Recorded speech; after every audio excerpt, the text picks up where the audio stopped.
여러 번 전화해가지고 니네 집에 와서 자고 싶으니까 재워달라. 이게 무슨 말입니까? 자면 안 될까? 거기 가서 자도 되잖아. 믿었던 직장 상사가 한순간 끔찍한 성희롱 가해자가 됩니다. 무려 5년에 걸친 성적 희롱. 참다 못해 피해 사실을 폭로하자 돌아온 건 해고 통보. 내가 피해자고 그런 고통을 내가 당했는데 해고를 왜 내가 당해야 되나. 지금까지 나는 그게 이해가 안 돼. 오히려 미안하다는 가해자도 돌아갈 직장도 없어진 기막힌 성희롱 사건. 누가 그녀를 거리로 내몬 것일까요?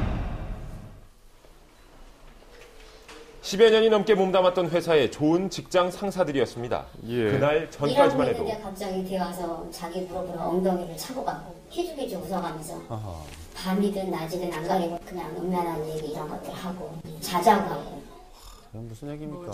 상사 2명이 번갈아가며 직장 내에서는 물론 퇴근 후 밖에서까지 문자와 전화로 박 씨를 괴롭히기 시작한 겁니다.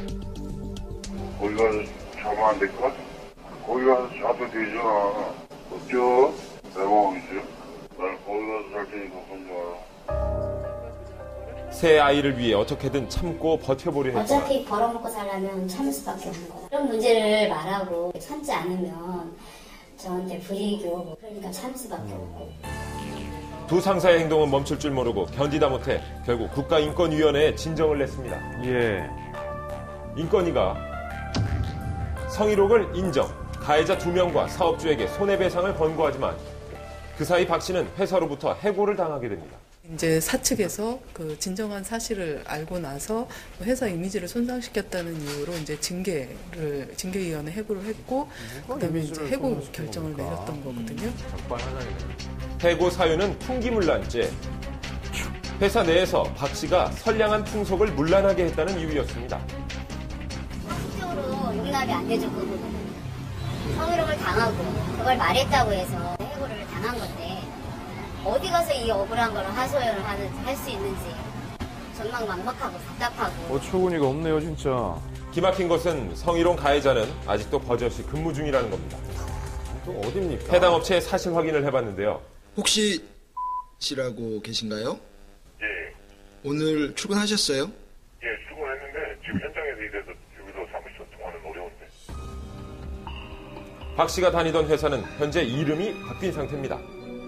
지난해 9월 성희롱 문제가 불거지자 업체 대표는 돌연 폐업 신고를 했고 해고된 박 씨를 제외한 나머지 직원은 새로운 사장을 만나 고스란히 고용 그래서 승계됐습니다. 가해자는 고용이 승계돼서 지금 일을 하는데 피해자인 언니는 법적으로 들어갈 곳이 없다는 거예요.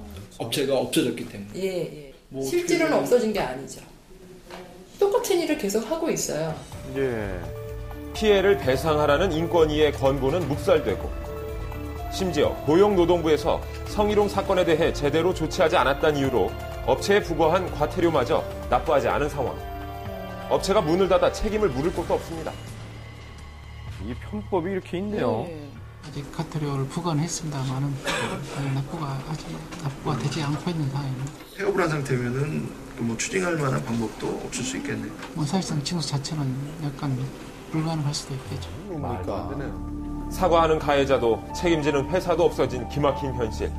14년 몸담은 일터가 한순간에 업체가 사라진 폐업이 돼 겁니다. 있기 때문에 언니를 해고한 업체 그게 이제 없다는 거예요. 그래서 돌아갈 회사가 없다는 거죠. 법적으로. 그래서 노동부에서도 법적으로 할 거 없다. 피해자에게 남은 건 상처와 온갖 소문이었습니다.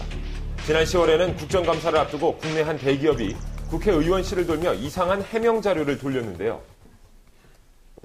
그 문건에 보면은 이 사람은 사생활의 권리부터 문란하다라는 식으로 그렇게 아주 폄하하는 그런 태도를 취했고, 박 씨가 이혼녀로 남성 편력이 심하다는 소문이 있다며 문제의 화살을 그녀에게 돌리고 있었습니다. 박 씨가 다니던 회사의 원청업체였습니다.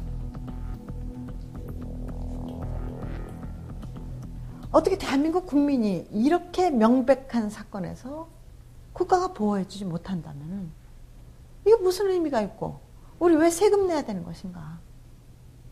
저는 이게 너무나 답답하고. 피해자 보호와 가해자 처벌 조치 모두 답답한 상황입니다. 예. 미국 같은 경우에는 그 성희롱이 발생했을 경우에 그 사용자에게 징벌적 손해배상을 부과하는 것을 통해서 손해배상의 금액은 뭐 회사가 파산할 정도의 금액이라고도 알려지고 있습니다. 그 정도로 강력하게 성희롱에 대한 책임을 사용자한테 묻고 있다고 생각합니다.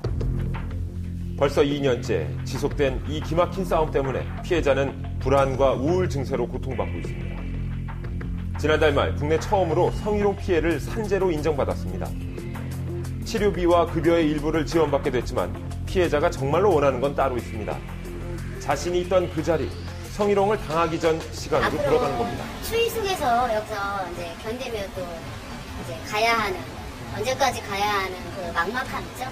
네, 아직 답이 없으니까. 제가 제 자리로 돌아가는 거. 있던 원래 그 자리와 내 원래 있던 가정으로 나를 돌려보내달라는 거죠. 네, 정말 말이 안 되네요.